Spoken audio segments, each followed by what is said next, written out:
యేసయ్యా నా హృదయ స్పందన నీవే కదా, విశ్వమంతా నీ నామము గణనీయం, ఈ విశ్వమంతా నీ నామము గణనీయం. నీవు మాట్లాడని రోజునా క్షణమొక యుగముగా మారేనులే, నీవు నా రోజునా యుగ యుగాల తలపు మలిండెనే. యేసయ్యా నా హృదయ స్పందన నీవే కదా, విశ్వమంతా నీ నామము గణనీయం, ఈ విశ్వమంతా నీ నామము గణనీయము. యేసయ్యా నా హృదయ స్పందన నీవే కదా, ఈ విశ్వమంతా నీ నామము గణనీయం. హల్లెలూయా. దేవునికి మహిమ కలుగును గాక. మై డియర్ ఫ్రెండ్స్, ప్రభువు ఈరోజు మనం చేసినటువంటి చిన్న ఆరాధనను దీవించును గాక. మనం ఈ రీతిగా దేవుని సన్నిధిలో దైవ సంబంధమైనటువంటి పాటలతో ఆరాధిస్తున్నప్పుడు మన హృదయంలో దేవుని యొక్క ఆత్మశక్తితో నింపబడి ఆ దేవుని ఆత్మ కార్యాలు మన జీవితంలో జరగడాన్ని మనం చూస్తాం. బైబిల్ గ్రంథం తెలియపరుస్తుంది, ఆది యందు దేవుడు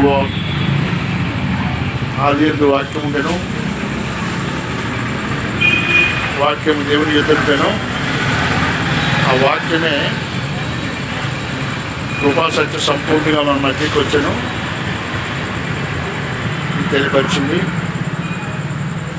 వాక్యమే దేవుడై ఉన్నాడు తెలిపారు. కనుక ఆ దేవుడై ఉన్నటువంటి వాక్యమును మనం ధ్యానిస్తున్నప్పుడు, ఆ వాక్యాన్ని మనం ప్రకటిస్తున్నప్పుడు మన జీవితాల్లో దేవుడి యొక్క కార్యాలు అపారంగా జరగడానికి మనం చూస్తాం.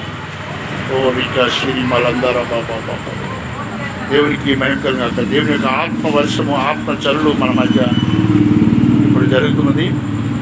కొంచెం ఆ ఇంజిన్ కాకుండా ఆ పక్కన వాటర్ అయి పడలేదు, అక్కడ ఇంజిన్ కాకుండా బయట వేరే ప్లేస్లో వేయచ్చు. ఆ డూమ్కి చక్రాలకి యేసు రక్తము రక్తము రక్తము అమూల్యమైన రక్తము, నిష్కలంకమైన రక్తము. యేసు రక్తము రక్తము రక్తము, యేసు రక్తము రక్తము రక్తము. పాపాలను క్షమించే శక్తి కలిగినది యేసయ్య నామం, పాపిని పవిత్రపరిచే శక్తి కలిగినది యేసయ్య నామం, పాతాళాన్ని తప్పించే శక్తి కలిగినది యేసయ్య నామం. మై డియర్ ఫ్రెండ్స్, పాతాళాన్ని తప్పించే శక్తి కలిగినది యేసయ్య నామం.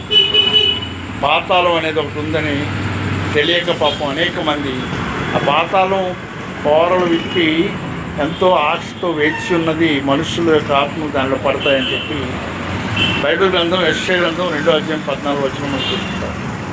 అక్కడ బైబిల్ మాట ఏంటంటే, నా జనులు జ్ఞానము లేక చెరపట్టబడిపోతున్నారు అని రాయబడింది. జ్ఞానము లేక, ఓకే, జ్ఞానము లేకపోవడం వల్ల మనుషులు చెరపట్టబడిపోతున్నారు. చెర అంటే ఏంటి? జైలు. అంటే వాళ్ళు ఫిజికల్గా బయట రోడ్డు మీద తిరుగుతున్నారు, ఇంటికి వెళ్తున్నారు, వస్తున్నారు, హాస్పిటల్కి వెళ్తున్నారు, డ్యూటీలు చేస్తున్నారు, కానీ వారి అంతరంగం అంతా కూడా కొన్ని అంధకార దురాత్మ చీకటి శక్తులు రకరకాలైనటువంటి భయాలు, ఆందోళనలు, అబద్ధం ఆడాల్సిన పరిస్థితి తేవడం, అబద్ధంలో ఎక్కువ జీవించడం, మనశ్శాంతి లేకుండా ఒకరితో ఒకరు గొడవ పడే పరిస్థితి, ఇవన్నీ కూడా వారి ఆత్మీయ మనోనేత్రాలు ఇవన్నిటి కూడా వాళ్ళు చెరలో ఉన్నట్టుగా చేస్తున్నాయి. అంటే బంధకాల్లో ఉన్నట్టుగా అయ్యో ఏంటి బాధ, ఎన్నాళ్ళు ఈ బాధ అంటూ చాలామంది చికాకుని క్యారీ చేస్తుంటారు. యేసుప్రభువు వారు చెప్పారు, ప్రయాసపడి భారం మోయించిన సమస్త జనులారా నా యుద్ధకు రండి, నేను మీకు విశ్రాంతిని కలుగు చేస్తానని. ప్రయాసపడి భారం మోచుకున్న సమస్త జనులారా అంటే పాప భారం, రకరకాలైనటువంటి మిస్అండర్స్టాండింగ్స్, రకరకాలైనటువంటి సైకలాజికల్ ప్రాబ్లమ్స్, కొంతమంది సుపీరియారిటీ కాంప్లెక్స్, కొంతమంది ఇన్ఫీరియారిటీ కాంప్లెక్స్, ఎవరేమనుకుంటారో అని భయం, ఎవరేమనుకుంటారో నాకేంటని చెప్పి పొగరబోతు, రకరకాలైనటువంటి యొక్క మానసిక వేదనలు అనేవి మనుషుల్ని వాళ్ళని వెంటాడి వారిని బంధకాల్లో పెడుతున్నాయి. వారి అంతరంగం అంతా కూడా మనశ్శాంతి లేకుండా అమ్మో ఎప్పుడు ఎవరికి ఏ సమాధానం చెప్పాలా అనేటటువంటి భయంతో ముందుకు సాగుతున్నారు. ఎందుకంటే వారు దేవుడు ఇచ్చినటువంటి వాక్యం యొక్క బోధకు వాళ్ళు ఎలాంటి ప్రిఫరెన్స్ ఇవ్వలేదు, కానీ ఎలా పడితే అలా జీవించలే అనేటటువంటి దురాత్మలు ఇచ్చేటటువంటి ఆలోచన విధానానికి వాళ్ళు లోబడిపోయారు, బందీలైపోయారు. సో అంధకార దురాత్మ శిక్షకులు ప్రతి పాప పని చేయడానికి ధైర్యాన్ని కలిగజేస్తాయి. వెంటనే ఆ తప్పు, ఆ యొక్క నేరం ఏదైతే చేయబడిందో అప్పటి నుంచి మళ్ళీ అదే మనిషిని ఏవైతే ధైర్యపరిచాయో అవే ఆత్మలు వచ్చి మళ్ళీ ఆ మనిషిని కృంగదీస్తాయి. అది దురాత్మ యొక్క కార్యం. అలాంటి కార్యం మన జీవితాల్లో, మన మనసుల్లో ఉండకుండా ఉండాలంటే దేవుని యొక్క ఆత్మకార్యం కూడా జరగాలి. అది పరిశుద్ధాత్మ కార్యం. సో యేసుక్రీస్తు ప్రభువారు నేను మిమ్మల్ని అనాథలుగా విడిచిపెట్టను, నేను మీరు వెళ్ళుట వల్ల మీకు మేలు అని చెప్పినారు. యోహాను సువార్త 14:15 15 అధ్యాయాలు మనం చదువుతున్నప్పుడు, నేను మిమ్మల్ని అనాథలుగా విడువను, నేను వెళ్ళి మీకు వేరొక ఆదరణకర్తను పంపుదను, ఆయన మిమ్మల్ని సర్వసత్యములోనికి నడిపించును అని చెప్పారు యేసుప్రభు. ఆయన ఆదరణకర్తను పంపించడానికి వెళ్ళారు. నేను వెళ్ళకపోతే మీకు మేలు లేదు, నేను వెళ్ళడం వల్ల మీకు మేలు అంటారు. ఎందుకంటే యేసుప్రభు వారు మన జీవితంలో శారీరకంగా నజరేతులో నడిచినటువంటి యేసుప్రభు వారి గురించి, ఆ యొక్క సిలువ వేయబడిన క్రీస్తు గురించి మనం ధ్యానిస్తున్నప్పుడు కొంత నిరాశ వస్తుంది. ఎందుకంటే అది శారీరక జీవితానికి సంబంధించినటువంటి ప్రయాసలో కూడినటువంటి యేసుక్రీస్తు మనం చూసాం. కానీ యేసుప్రభు వారు ఏం చెప్తున్నారంటే, మనం ఇంకా అపోస్తలుడైన పౌలు గారు కూడా ఆయన రాసిన పత్రికలో తెలియజేస్తున్నారు ఏంటంటే, ఇక మీదట నేను క్రీస్తుని శారీరకముగా ఎరుగను. ఇప్పటి వరకు ఒకళ్ళు ఎదిగినా ఆ యొక్క ఆలోచన నుంచి నేను బయటపడుతున్నాను. క్రీస్తుని నేను ఆత్మలో ఎరిగి ఉంటాను. మన ఆత్మలోకంలో ఉన్న క్రీస్తు యొక్క ఆత్మతో మనం ఐక్యమైనప్పుడు క్రీస్తు యొక్క ఆత్మశక్తి ఏంటనేది మనకు అర్థమవుతుంది. అంతవరకు కూడా నిరాశతో కూడినటువంటి ఆలోచన విధానమే మనల్ని బంధిస్తుంది. ఎందుకంటే మనం చూస్తాం, సిలువ మీద వేశారు కదా, కొరడాలు కొట్టారు, సిలువ వేశారు, బంధించారు, చనిపోయారు, రక్తం కాల్చారు. ఇవన్నీ కూడా శారీరకమైనటువంటి వేదన కలిగించేటువంటి అంశాలను మనం వింటున్నప్పుడు చాలామంది శరీరానుసారులుగా ఉంటున్నాం మనందరం కూడా.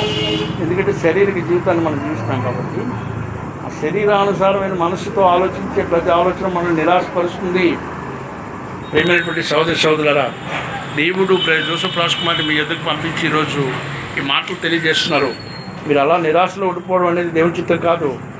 ఆత్మలోకంలో ఆత్మశక్తిని పొందుకోవాలి. ఆత్మలోకంలో ఉన్న ఆత్మ అయినటువంటి క్రీస్తు ఆత్మతో మన ఆత్మలో సంధించాలి.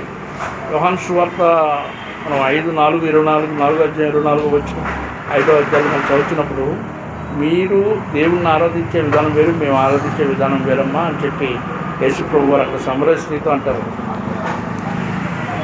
తండ్రిని మేము ఆత్మతోనూ సత్యంతోనూ ఆరాధిస్తామని చెప్తున్నారు యేసుప్రభు వారు.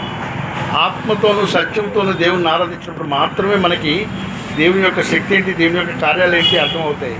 చాలామంది చికాకు అవుతుంటారు, వాదనలు చేస్తున్నారు, ఆర్గ్యుమెంట్ చేస్తున్నారు క్రిస్టియానిటీ గురించి. తప్పులేదు, ఎందుకంటే వాళ్ళకి అర్థం కాలేదు. వాళ్ళంతా కేవలం శారీరకమైనటువంటి జీవన విధానం, భూమి మీద ఉన్నటువంటి జీవితం గురించి మాత్రమే ఆలోచిస్తున్నారు. కనుక ఈ ఆత్మ అంటే ఏంటి, ఆత్మలోకం అంటే ఏంటి, నిరంతరం ఉండే జీవం అంటే ఏంటి అనేది వాళ్ళకి రుచి ఎరగలేదు.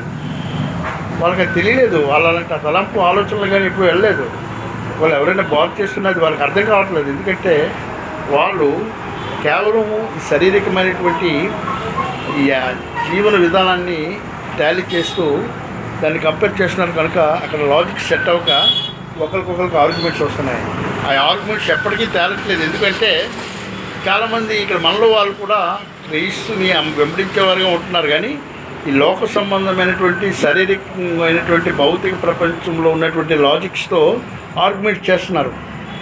అందువల్ల ఆర్గ్యుమెంట్స్ ఎప్పటికీ కూడా ఎన్నటికీ కూడా క్లియర్ అవ్వవు. All those people who are doubting God's function, they need a physical evidence. Even though you are giving a physical evidence, they will tell that scientifically happened. Even that scientist also, ఆయన ప్రభు ఆయనకి అలా తలంతిచ్చాడు. ఒక క్రైస్తవుని యొక్క కుటుంబంలో ఉన్నటువంటి scientist ద్వారా ఈ బల్బు పెట్టబడింది.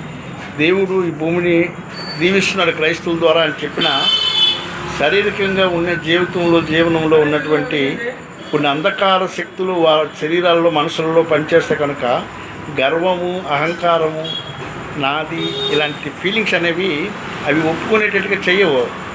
ఎందుకంటే ఇవంతా కూడా శారీరకమైనటువంటి జీవితాల్లో శారీరకమైన ఆర్గ్యుమెంట్స్తో జరుగుతున్నాయి. కానీ మనందరినీ ఒప్పింపజేయవాడు పరిశుద్ధాత్మ అని చెప్పి యేసుప్రభు వారు తెలియపరుచున్నారు. నేను వెలుటి వల్ల మీకు మేలు, ఎందుకంటే నేను మీకు ఒక ఆదరణకర్తను పంపిస్తాను.